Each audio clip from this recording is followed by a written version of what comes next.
been reminded me probably like halfway through the day.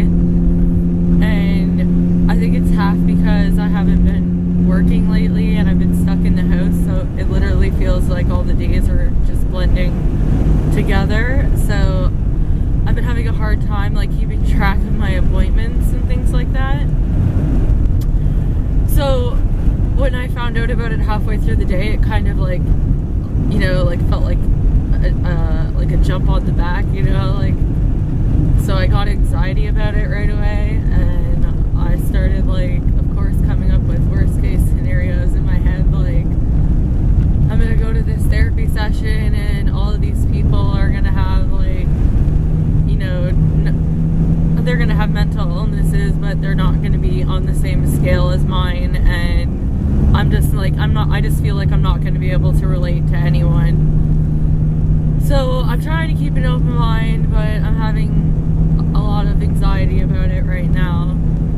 So we're on our way there as I film this, and I plan on making another video afterwards.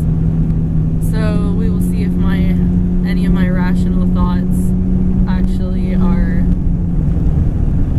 accurate or not. So yeah, the anxiety that I'm feeling right now is not too bad. I'm keeping it under control, but I'm having little moments where it like catches up to me. Definitely can feel it like in my chest right now. But I think that's partially because of the whole, I know I'm going to be in an environment with people that I don't know, and usually those kind of scenarios, especially at first, give me anxiety until I get a feel for the people, or, you know, I really know what I'm walking into. And since I've never really officially actually taken part in a group session where I've been kind of one of the patients, it's kind of like a new approach for me.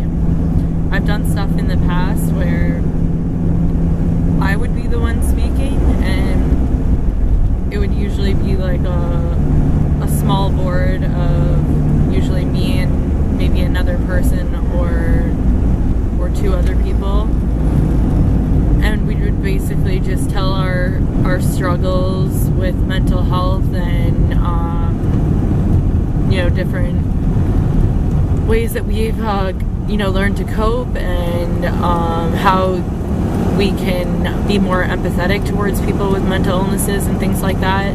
And we would usually be talking to people that were like in like the frontline healthcare system, so nurses and people that would be working in mental health facilities, people that work at shelters, community service workers, PSWs,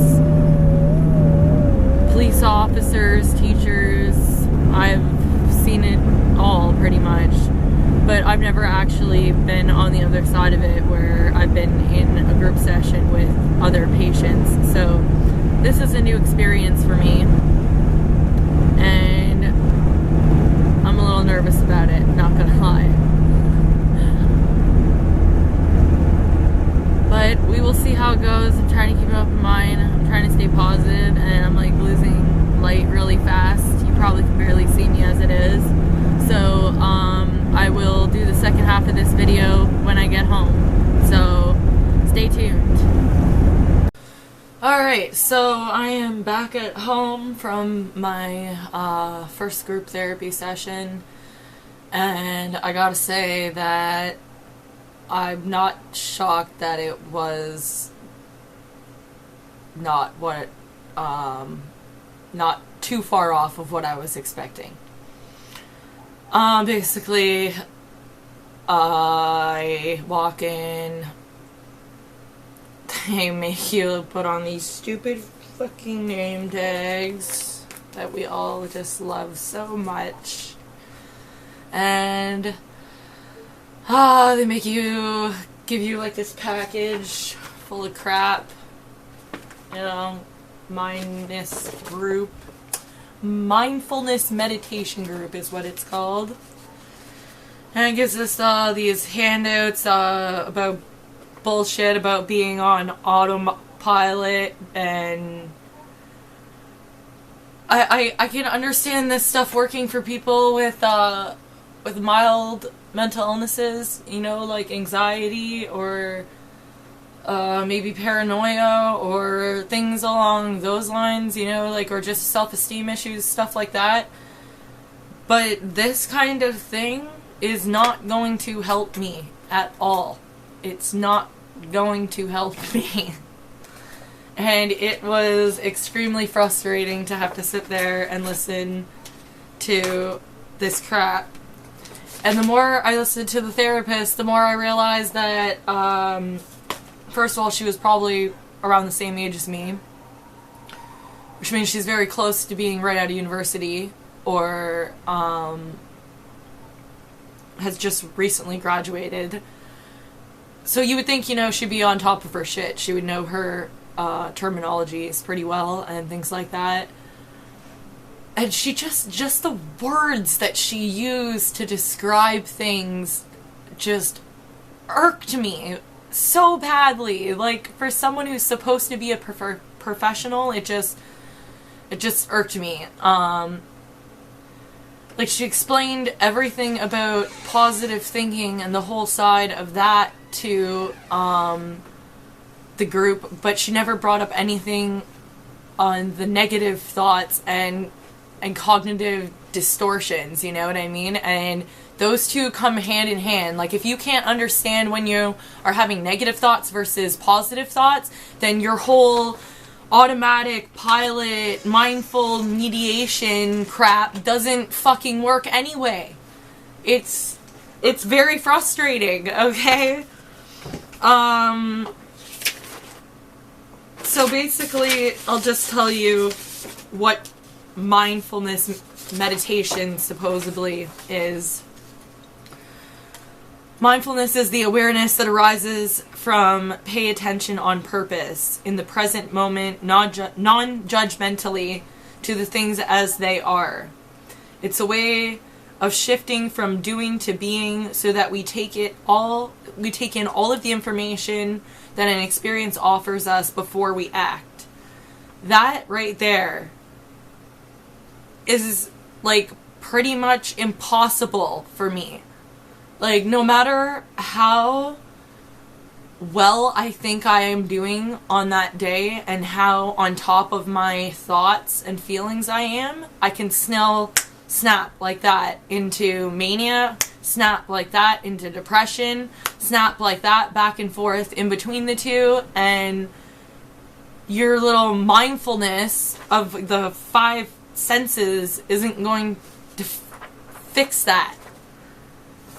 So, how to do mindfulness meditation. 1, choose something to focus your attention on.